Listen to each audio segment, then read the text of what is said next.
Magandang gabi sa inyong lahat. Alicia ninyo. Nagbabalik mga minamahal para sa ating panibagong video. Nag-enjoy talaga ako sa mga ganitong klaseng bagay, oh.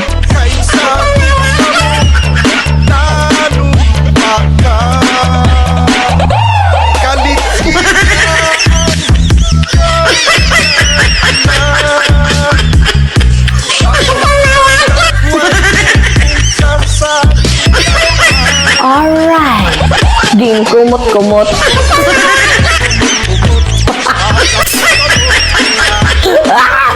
Anyway, mga minamahal, ito maganda tong pag-uusapan natin.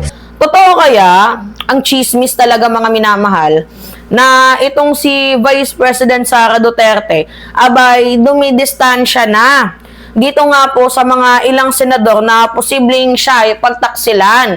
Pero syempre, hindi niya naman pwedeng sabihin vocal, 'di ba, na dumidistansya siya sa mga DDS sa senador dahil posible siyang pagtaksilan pagdating ng 2028. Hindi niya naman pwedeng i-discuss 'yan kasi 'di ba baka magkagulo ang mismong circle ng mga DDS. Kaya ang sinabi niya na lang, dumidistansya siya, mga minamahal, dahil sila daw po ay kinakasuhan ng Malacanang. So, ibinuntong ni Sara Duterte ang sisi dito na naman, again and again and again, sa Malacanang. Okay, sige, panoodin natin tong balitang to.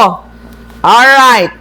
Kung saan matipid ang pahayag ni Vice President Sara Duterte nang muling matanong sa tatlong impeachment complaints laban sa kanya. Reaction ninyo sa Naglabas na ba kami ng statement sa reaction? Naglabas na yung defense. Oo, naglabas na sila ng reaction.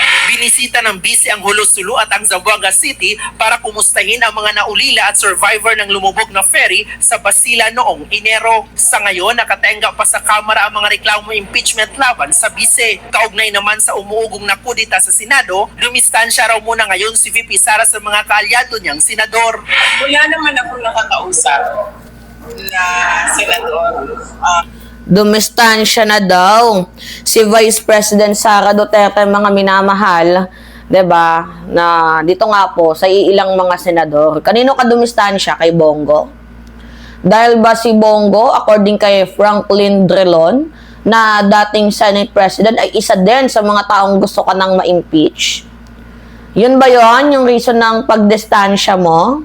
Tanong lang, mga minamahal, yan ba yung reason mo kung bakit ka naglalaylo sa mga DDS senador? Kasi hindi lahat ng DDS senador yung loyalty sa'yo. 'Di ba? Maybe nilalaro na lang nila ang politika. Kasi, to be honest with you guys, nakakuha na po ng 1/3 vote yung Kamara last impeachment. 'Di ba? Nakakuha na po sila ng 1/3 vote.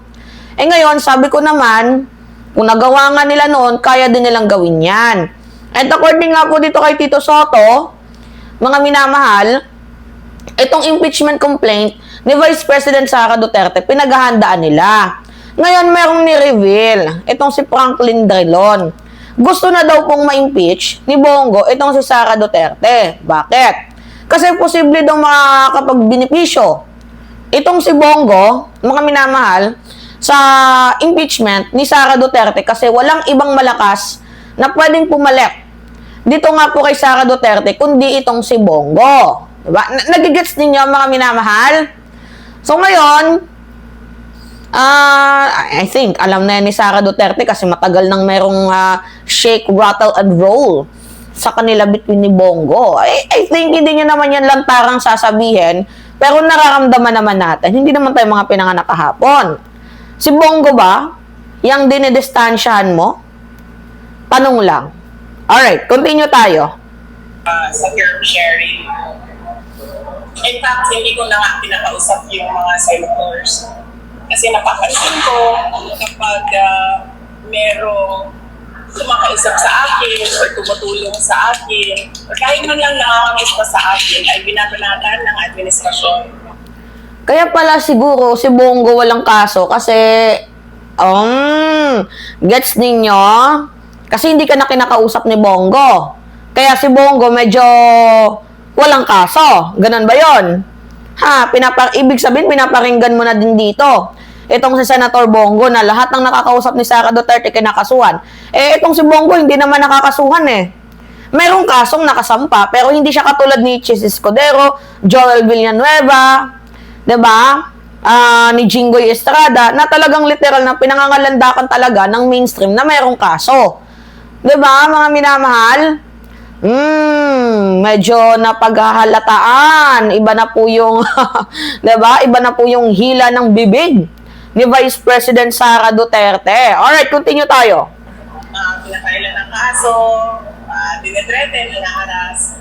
So, ang nangyayari sa akin ngayon ay hindi ako makikipag-usap sa mga tao para na lang maiwas sila sa init ng ulo ng administrasyon. Kwenta naman dyan ng Malacanang. Is another story telling a lie. Tandaan po natin, hindi natin malaman kung saan ba nanggagaling ang kanilang mga talent sa Syempre, fake news nga 'di ba? Laging ngang sinisisi ang Malacanang kahit doon naman sa circle nila yung nagkakagulo. Ewan ko ba ba't ganito tong mga taong to, lakas ng amants. spread ng mga fake news. So, sino ba talaga ang may kakayanan na gumawa ng karahasan? Sino ba ang nagbabanta ng buhay? So, sa ganyang mga statement, just tell it to the Marines. Sa kabila ng mga panibag Okay.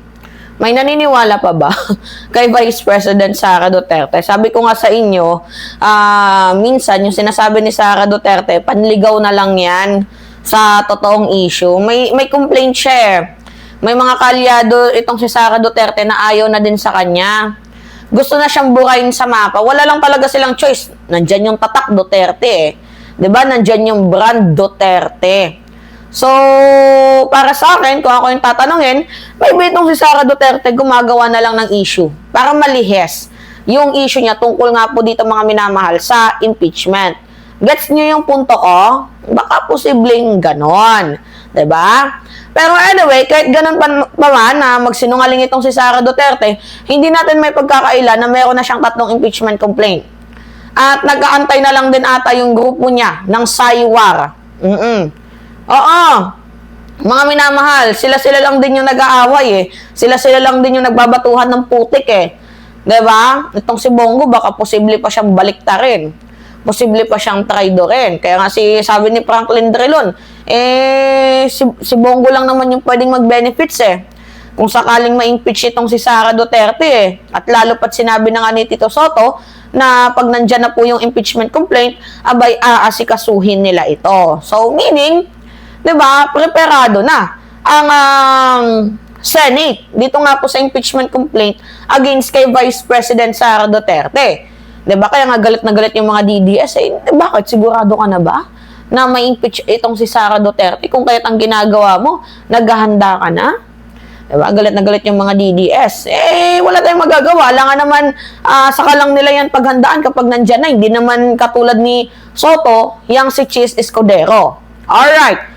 Kayo mga minamahal, ano yung masasabi nyo dito? Anyway, it's me again, Alicia ninyo. Pahingi lang ako ng comments, likes, and share. And also, don't forget to click the subscribe and always nyo pong i-hit ang notification bell for more update. Maraming salamat at ingat, mga kababayan.